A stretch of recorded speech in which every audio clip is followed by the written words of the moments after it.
The Electoral College was created to fairly extend representation to every citizen by reconciling the varying geographic sizes and populations of each state. Political parties choose electorates, each to cast a single vote for the candidate chosen by the voting population.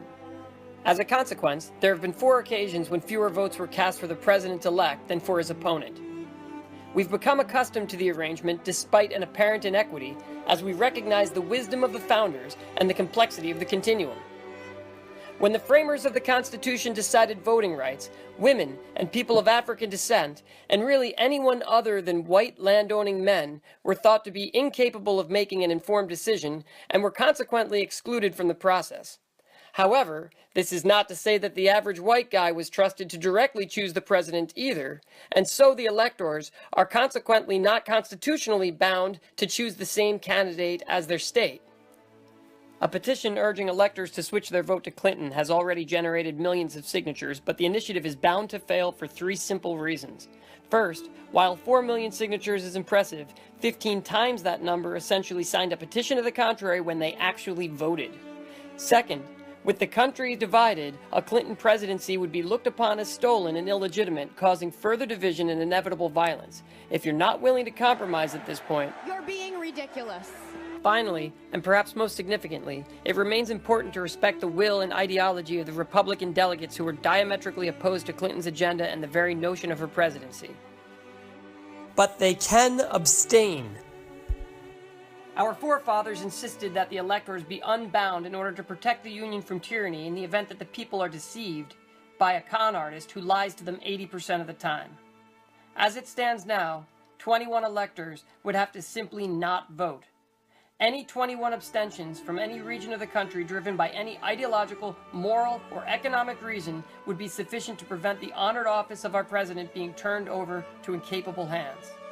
The strategy is legal, it's moral, and most importantly, it's as much the will of the founders as the fact that the person with the most votes sometimes loses. If no candidate wins 270 electoral votes, the presidency is decided by the House, with each state's representatives agreeing to cast 1 vote for any of the 3 top candidates. With 33 states having more Republican representatives than Democrats, it doesn't behoove Democratic states to vote for Clinton, as they can be assured that no Republican state would join them. However, Gary Johnson placed 3rd in this election and could be a compromise upon which Paul Ryan, a great many Republicans, and all the Democrats could potentially agree. I reach out first to the electors, calling upon the 8% of you who have throughout this entire ordeal had serious moral, ideological, or rational misgivings about what the result of your actions might be. Know that the vast majority of your countrymen support your patriotism and recognize the difficulty of a faithless vote. Secondly, I appeal to everyone able to convene on December 19th to do so in your state capital. 4 million signatures sends a strong message, but millions of supporters in every state capital sends a more confident one.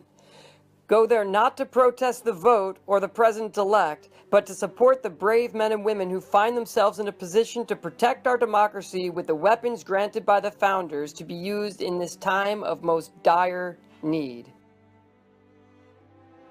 Finally, to Paul Ryan. Speaker Ryan, I know that you agree that great leaders specialize in compromise, not brutality.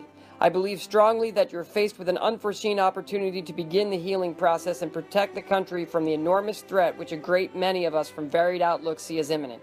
I urge you to work in support of the preservation of our shared values.